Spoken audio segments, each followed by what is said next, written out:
because I have something to share with people that view my channel. Over the last year and some change, I've been riding this DRZ 400. Well, it was a 400. This is a 2016 DRZ 400 SM. And this engine is not a 400.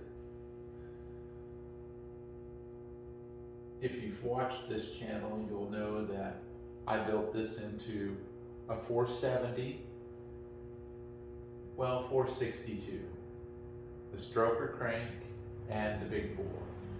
So your +4 stroke, +4 diameter on your displacement, your diameter of your bore.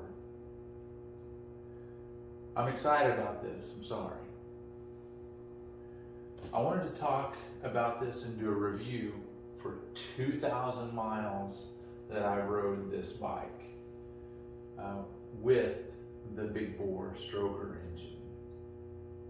But first of all, I wanted to talk about and give a baseline of the bike so that you know what I'm working with. And you can see several videos where I've done some pretty much, for the most part, raw, uncut, just me riding from about where my house is to the gym. I want to be clear, a lot of the riding on the street that I do is, you know, probably not the best riding. I probably work on these machines. I've got really interested in dirt bikes and enduro, supermoto, as well as the super sport on the road courses lately. And you can see my YZ250 in the background, which is a beast of its own right. To the right here is the 2000 DRZ 400E, and I'm building a stroker big bore for it with wide ratio gears. And that build is coming along, and I'm going to document that on this channel. But this is about the 2,000 mile review of my DRZ 400. We're going to go front to back, and I'm hopefully not going to miss anything here. First of all, I'm running the Q3 Plus 120/70/17 for the front, which is stock size. I'm going to jump to the rear because we're talking about the tires. And I'm running the 150/60/17. Now that's different from the 140/70/17 that's factored on the rear. I wanted a little wider tire. Obviously, with the size of wheel that this has, there's people that run the 160 on these, but it just is not the right size tire to run on this size wheel. That's a whole different discussion. You need to have the wider wheel to do that, and the result will be chain rub probably either way. But that being said, that's what I'm running, the Q3 Plus, and I've noticed a lot more wear on the rear now that I've got more power from this engine build. I'm running the Core Moto front and rear brake lines, and they're braided. They have more power. You know, I don't ride the brakes enough to get brake fade, but you always end up with a better handle. I'm running kind of some knockoff, we'll just call them cheap breakaway-ish levers on mine. They say DRZ 400 on them. I'm running the stock mirrors. I've got some bar ends on these. I'm not a bark buster guy for the most part. Okay, there's not really a huge amount of difference, but it doesn't make a big difference. But I'm running, let's turn it on real quick if you can see it. I'm running the Ford Industries or Fabrications or whatever they are, a bracket with a replacement LED headlight, and that's just a tremendous increase from the factory. I don't think it really saves you any weight, but if it does, it's minimal. Running engine ice in the radiators for coolant. It's a stock tank. I'm running the tall, even though I'm not really a tall guy, but it's so much more squishy seat, concept seat. I got it through a friend secondhand. It's got a couple blemishes on it, but for the most part it's unscathed. I'm running a radiator cap that shows the coolant temperature, just for my own self-assurance to, I use this kind of as a safety net to make sure that I'm not running too hot. This made me feel better on my jetting as I was feeling it out a little bit. We'll get there. Obviously on this engine, along with the engine that was stock on this bike, I ran a kickstart lever on it.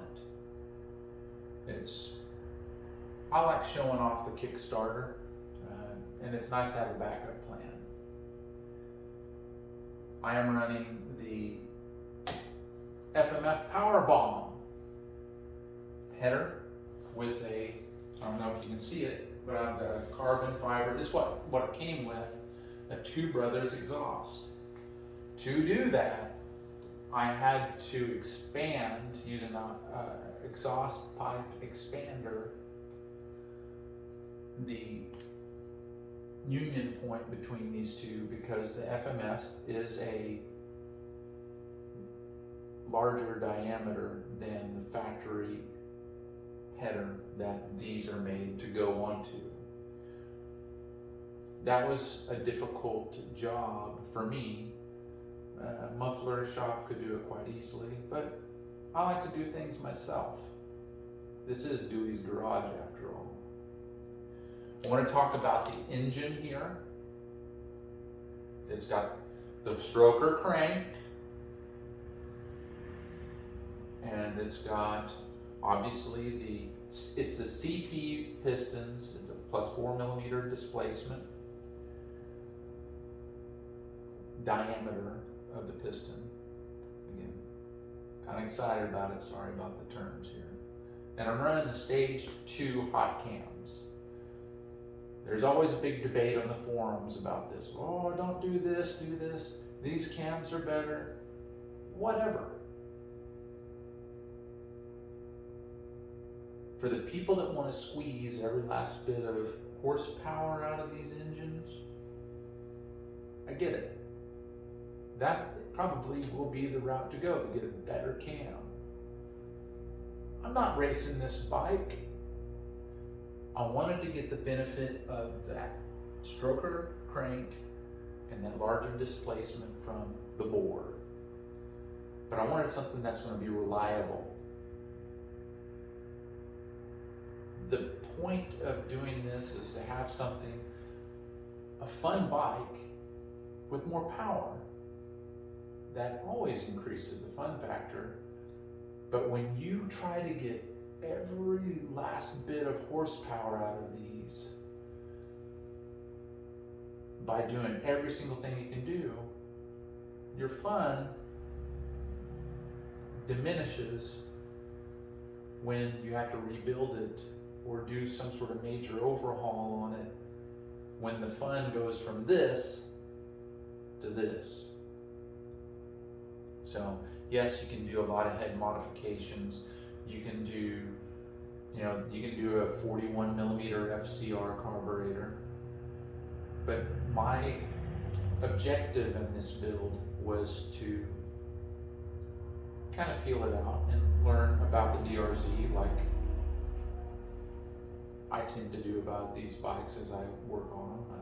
I learned a lot of my base knowledge on working on engines was from my YZ400F, which is over to my right, your left of the camera. I rebuilt a few different engines using wide ratio gears and doing just all different things. I increased the displacement. I did a 426 conversion. Mistakes were made, lessons were learned, and more power was made. But back to the DRZ, which is the topic of the discussion here.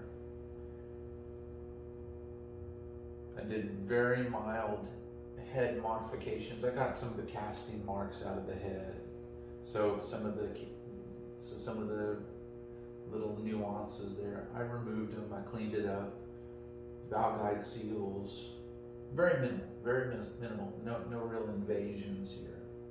I'm running the FCR 39 carburetor. I'm here in Kansas. Elevation usually somewhere around the upper 1,000 feet to about 1,100 feet elevation, give or take. Clip position 3, 170 main jet, and 40 pilot jet.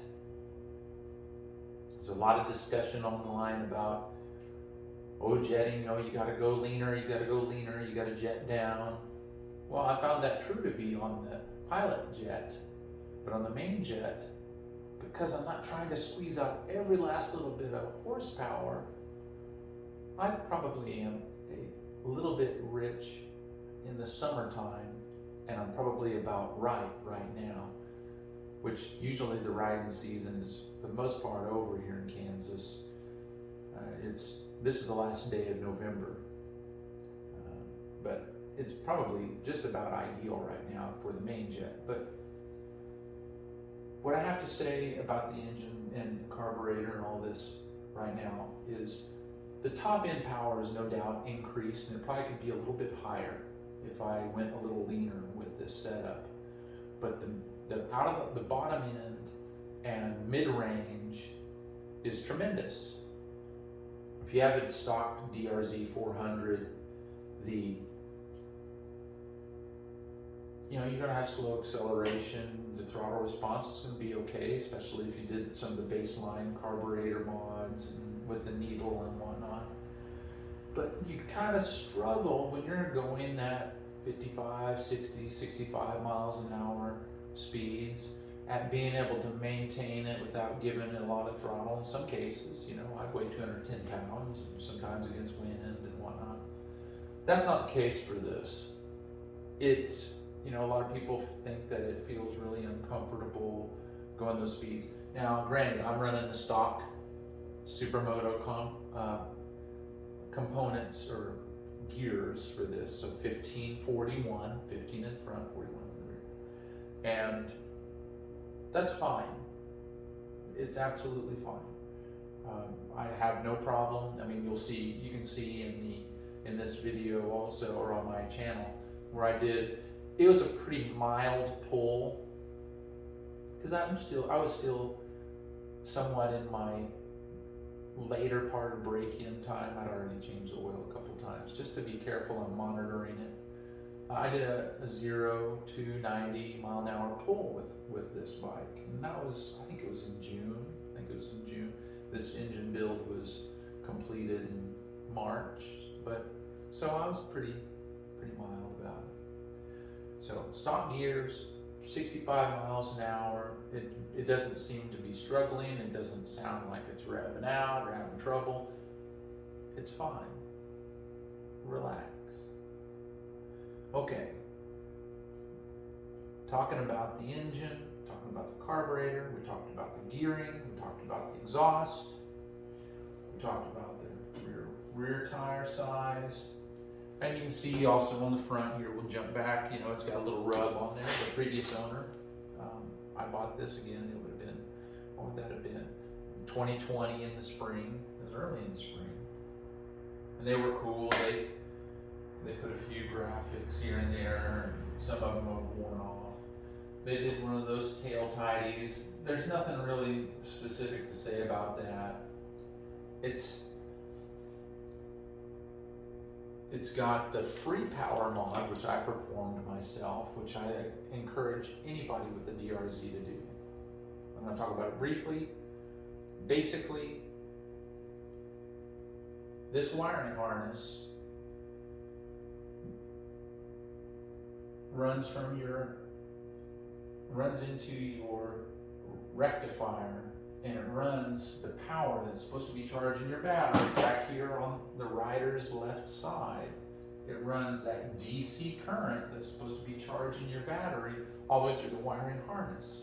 DC, distance of wire running through your distance in feet or meters or whatever it is that your units are, with DC current is not your friend.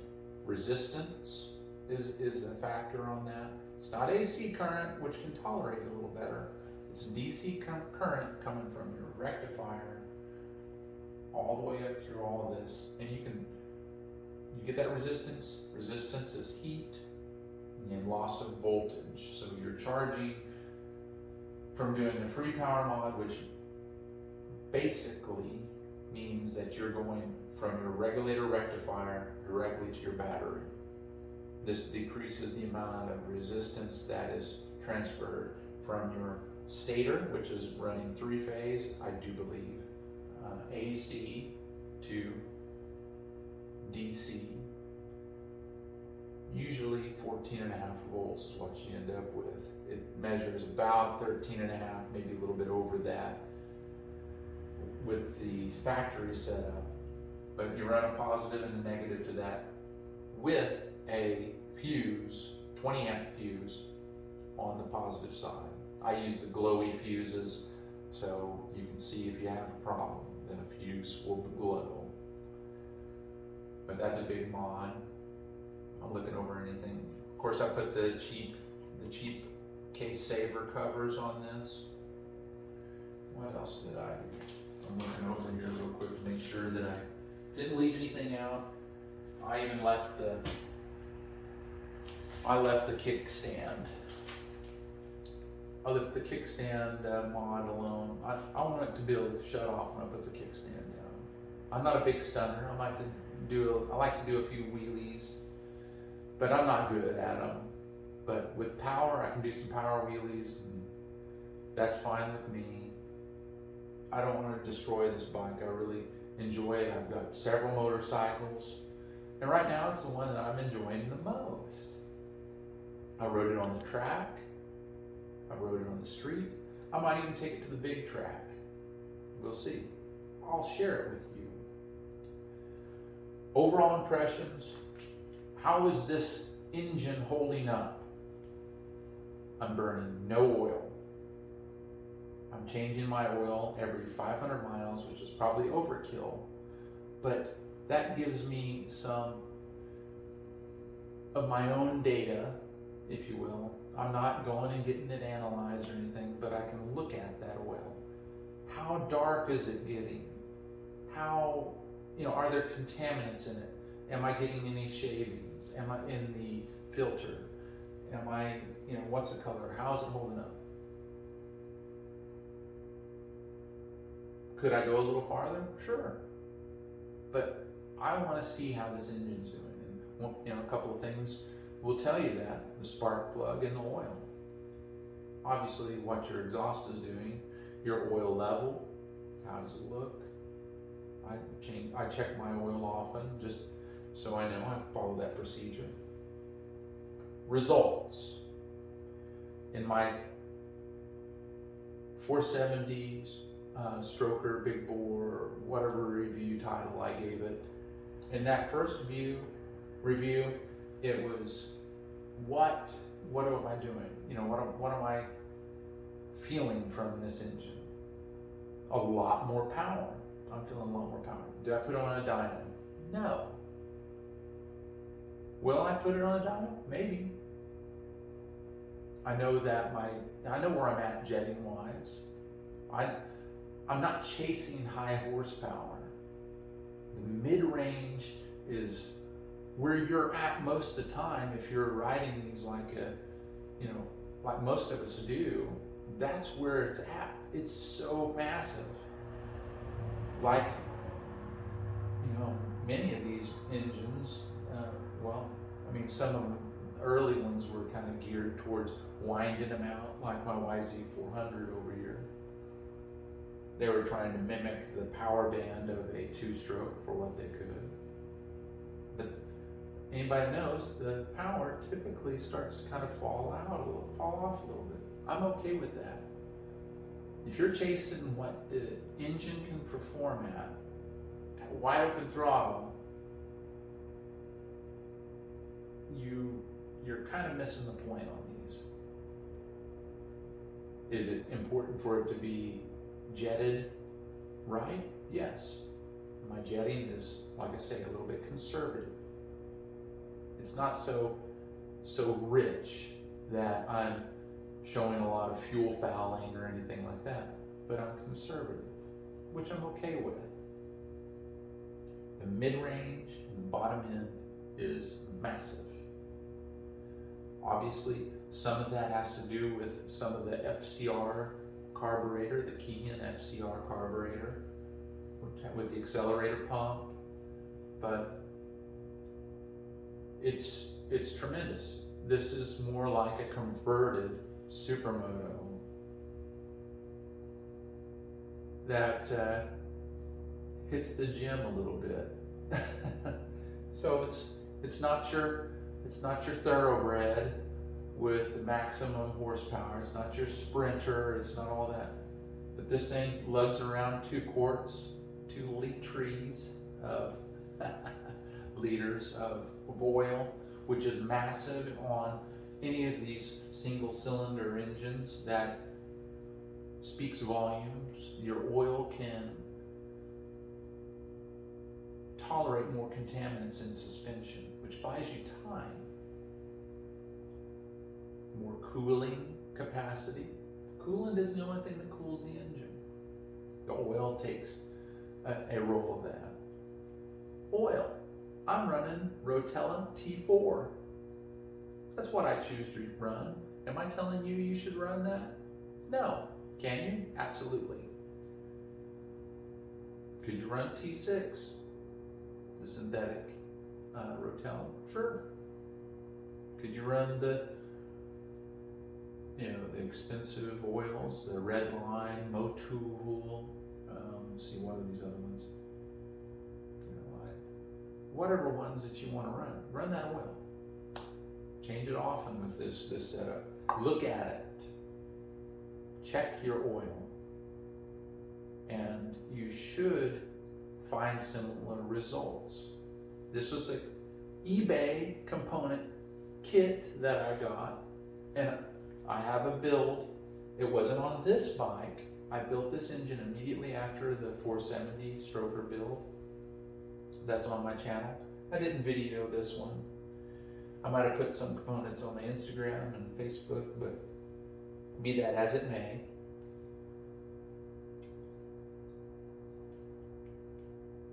I'm pretty proud of how it's turned out. I may do a top-end service on this next year at the end of the riding season, but I might just do an inspection. Anything can happen. Or quick discussion or theory that I have about engines, and I know this video is getting long. Thanks for hanging in there with me. This is my knowledge that I'm trying to share with you. Every engine has in it so many horsepower hours. Think about it like miles per hour, horsepower hours. If we were going, I don't know how big these things go. I don't know that they can go like 480 or whatever with the stroker crank end or stroker rod where you get the +5 and you go farther and farther out. There are engine experts that can build some tremendous engines. I'm not knocking on them. Bigger valves, all this. The stock engine on these, what do they make? Doing nothing to it, 33, 34, 35 horsepower. Everybody's numbers are all over the place. And you get a little bit more throttle response by doing kind of the simple increases on maybe an exhaust, maybe a like I say, the needle and the different pilot jet, main jet. You get it running a little better. But at that lower horsepower, if this engine has this amount of horsepower hours in it, well, it doesn't have as much horsepower, but you have a lot of hours to get to horsepower hours that this engine will last for. I don't expect this engine to last as long as an engine that is factory riding it as roughly the same way, much less power wheelies. But so what happens? All right, so if we have this much horsepower and we get this much hours out of it, and there's only so many horsepower hours in it, what happens if we get more horsepower? Which I'm thinking, I'm somewhere in the 40s, mid 40s to 50 horsepower. It's just an estimate. That's just like, oh, the wind's blowing this way. I don't care one bit. I know there's a lot more. Let's just say we got 10, maybe 15 more horsepower. Great. Then stock. I don't care. I feel the power where it needs to be, down low in the mid-range. How much is it? If somebody wants to pay to put this thing on the dyno, or even look at what people want to tune it to, that's fine. I'm not asking for it. I don't want to do it. We can. My butt dyno is working for me. So I'm thinking that if the stock engine can run this many horsepower, or run this many horsepower for this many hours, well, I can run with this much horsepower on this engine for less hours than what the stock engine can do. How many less? We're going to find out. We'll find out.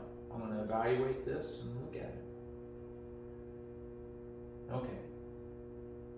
I get a lot more miles per hour out of this engine. It's tremendous. I'm not drag racing anybody. I'm not stretching this thing. I'm not doing any of that stuff. That's not my style. If you're into it, that's great. You'll have more power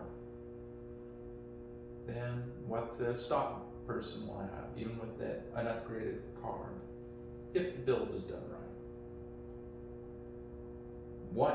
What does this thing do? What does it do? Absolutely, again, stock geared, not slipping the clutch or anything, just getting it going. If I were to just roll into the throttle in first, this bike with this engine will flip all the way over. It'll loop out in first gear. Because of how close the ratio is of this stock transmission, it will not do that if I'm accelerating. It will power wheelie it into second. But if it was a lower gear into second, if it was a wider range gear, like what this engine is going to have, I'm going to test those wider ratio gears.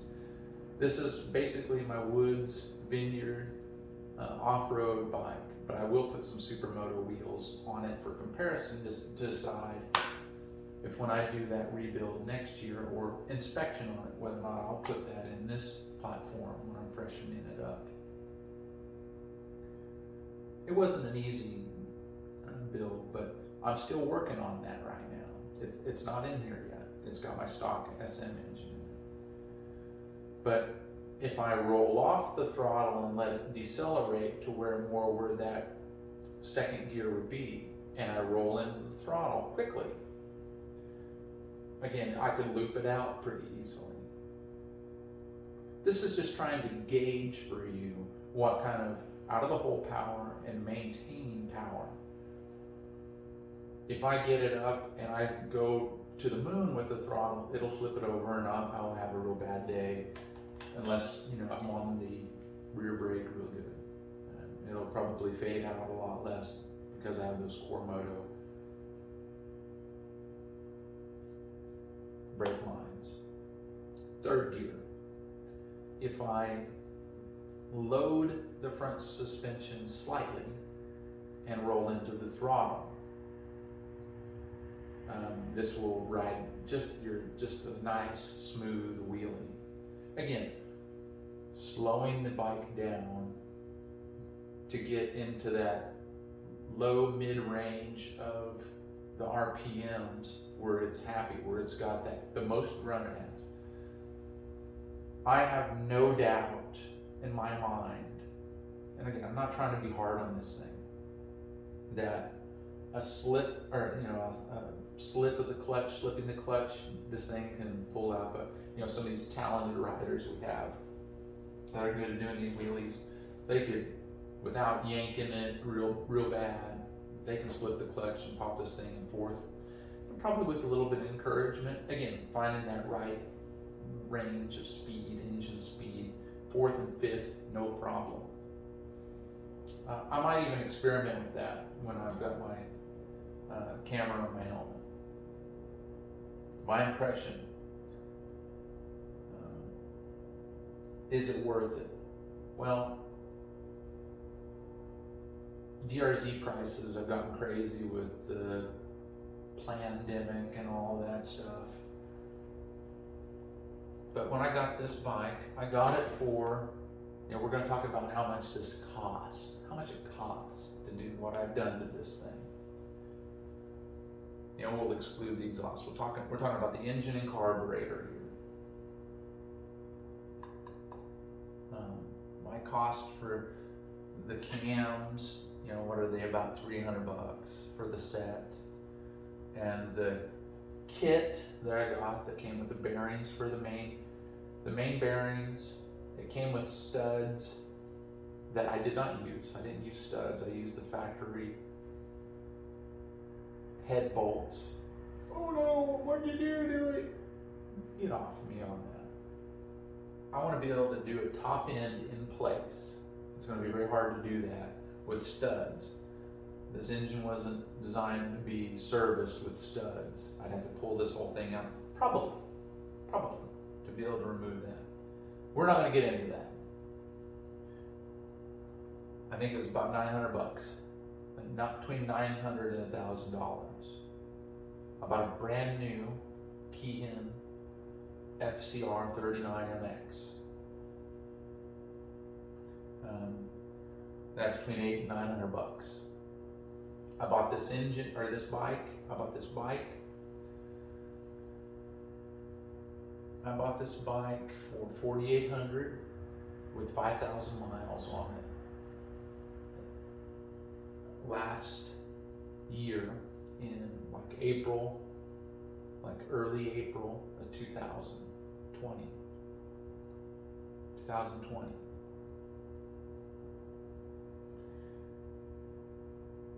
I bought a donor engine, which is what was in here. This was out of an S model DRZ. The guy needed some cash. He had originally listed it for like $1,500, and it just sat because things hadn't gotten crazy just yet on prices. And I bought this in like January of this year, or sometime, actually it was like December last year. So almost a year ago, December 2020. And so this is a donor engine. So I paid $750 for that. I'm like, oh my gosh, you got such a deal. Yes, I did get a deal. This engine didn't have a lot of miles on it. No worries. Kickstart, that's about $220. So overall, I got a fair chunk of change in this thing. Engine $750. This kickstart, let's round it up to $1,000. Let's round up the stroker big bore components. Well, that's another $1,000, so I'm up to $2,000. And let's just say $800 for the carburetor and kit and stuff. Well, we're almost at $3,000 right there. But for $4,800 plus that $3,000, well, we got almost what a brand new DRZ is, less a little bit at the door. So just under $8,000. I've got a much more fun, for me, DRZ that I think is going to last for years to come. Like anything that I do, I always share the good and the bad. What negative things do I have to say about this engine? I don't have anything negative to say about this engine. The carburetor, you burn a little bit more gas. The displacement, you burn a little bit more gas. Could you get more miles per gallon out of a stock one? Absolutely. But the miles per gallon are up. The biggest thing that I have to say, and this is a value judgment about anybody talking about the 470 stroker, 462, or the big bore, or the stroker crank, or any of this stuff, is people have their own opinions. They have their opinions on things. And some of them are emotionally driven. And although, like I say, I'm excited about this, I'm excited about it. But at the same time, I'm a 40-year-old man, and I've got a pretty even keel attitude about this. I don't think this could be much more of a success for this build and end up with the results that I have. I just wish I had a little bit more riding talent.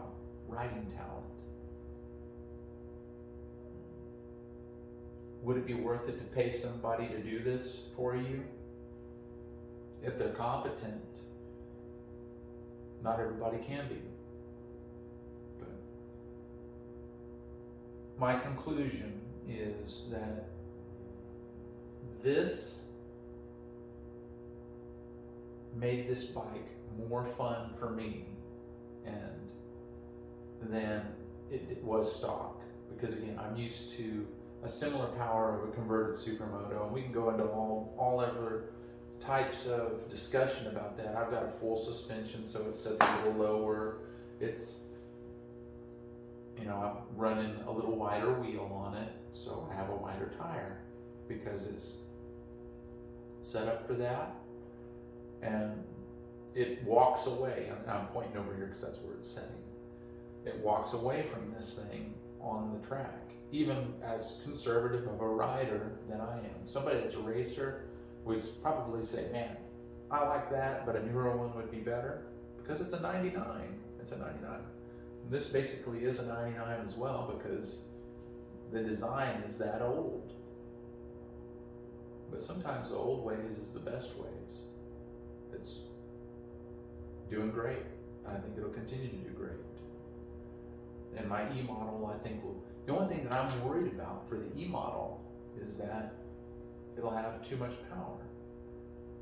But instead of topping out at like 55 or 60 miles an hour with the wide ratio, that really long-winded fifth gear, I'll be able to ride to my trails because I'm going to get it tagged and all that. But this bike review, this 470 review, isn't about the E-model. We'll get there. I want you to stick with me. I want you to consider subscribing. I want to grow my channel, and I'm going to still do my other things, but I want to center it around the DRZ to give some information for people that are tired of getting bad information or highly opinionated information. Oh, that's never going to work. It's never going to be reliable. That 470, 462, or whatever it is. I am overall happy with this. I'm satisfied with this. My expectations were exceeded.